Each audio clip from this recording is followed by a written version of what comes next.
पर विचार कर कर बताना, क्या हम लोग जानते थे कि शिवजी पर एक लोटा जल चढ़ाने का इतना फल हो सकता है? बेलपत्र खाने का इतना फल हो सकता है कि कैंसर जैसी बीमारी हो, थायराइड हो, बीपी हो, शुगर हो, लीवर किडनी की प्रॉब्लम हो, वो भी समाप्त हो जाती है। कभी ऐसा विचार करा था कि इतना फल एक बेलपत्र में? क्या इतना फल श्री शिवाय नमस्तुभ्यम में, क्या इतना फल हो सकता है? और अभी तो कितना सुंदर है सावन का महीना, और वो महीना जो भगवान शंकर को सबसे ज्यादा प्रिय है, बहुत प्रिय। कारण मां सती, मां उमा, मां कात्यायनी, मां कुष्मांडा, मां स्कंदा, मां महागौरी, जितनी जितनी माता पूर्व में हुई हैं, जो शिव जी के साथ में ब्याही हैं, शिव को जिन्होंने अपना बना लिया था, उन सभी माताओं ने सावन के महीने में शंकर भगवान को प्राप्त किया था। और शिव जी ने सावन के महीने में ही उनको अपना बना लिया था। और ये बात भगवान शिव ने स्वयं कही। स्वयं भगवान शंकर स्वयं नंदी से ये बात कहते हैं, नंदी मुझे श्रावण अति प्रिय है। नंदी ने पूछा क्यों? तो कहा इस श्रावण के महीने में मेरी अर्धांगिनियां मुझे भजती थी, उनको मैंने स्वीकार किया था। और यही श्रावण के महीने में चराचर जीव, आप देखिएगा गर्मी के समय में छोटे छोटे जो जीव जंतु सब, जितनी गर्मी पड़ती है सब मर जाते हैं। बोलो मरते कि नहीं मरते?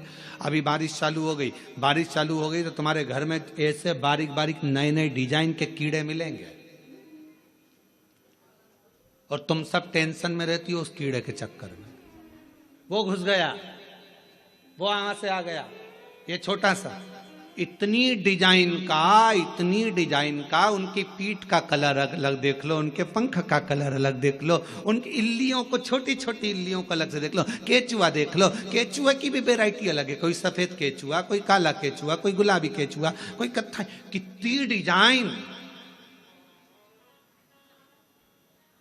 83,99,999 योनिया, और उसमें आखिरी योनि ये 84,00,000वीं मनुष्य की योनि। अब इतनी योनियां, और तुम्हारे घर में भी आसपास तुम देखना कितनी सारी योनियों को देख लोगे, चीटा को, और चीटे की भी एक डिजाइन आ जाती है। सावन में आते आते चीटे में भी पर आ जाते हैं। अब तुमने देखा कि नहीं देखा वो हमको नहीं मालूम है भैया, देखा है तुम लोगों ने? और जितने आस्था चैनल पर सुन रहा है, सावन में चीटे में भी पर आ जाते हैं। मक्खियों की डिजाइन बदल जाती है। जिस मक्खी को एक बार भगाओगे भग जाती थी, सावन में इतनी अड़ीली हो जाती है कि आके मुंह पे बैठेगी, नाक पे बैठे, उसको भगा के ले जा, भाग भाग भाग। मक्खियां भी इतनी अड़ीली हो जाती है कि वो हटती नहीं है। क्यों? इतनी अकड़ कहां से मक्खी में आ गई, चीटे में पर कहां से आ गए, और इतना ठाट इन कीड़ों में कहां से आ गया कि हर किसी के घर में घुस जाते हैं। तो शिव महापुराण की कथा कहती है, चराचर अचर जीव जंतु पशु पक्षी सबको मालूम है सावन का महीना चल रहा है, हमारे बाबा का महीना चल रहा है, जो करुणा करने वाले, ये उनको भी ज्ञान है। उसको पशुपति नाथ कहते हैं, उसको भी मालूम है। अब जरा विचार करिए, जिस चीटे में कभी पर नहीं आते, वो चीटे में सावन में पर आ जाते हैं। जब चीटे को पर दे सकता है तो सावन में एक लोटा जल चढ़ाने वाले को भी मेरा बाबा उड़ा तो सकता है, आगे बढ़ा तो सकता है, उन्नति की ओर ले जा तो सकता है।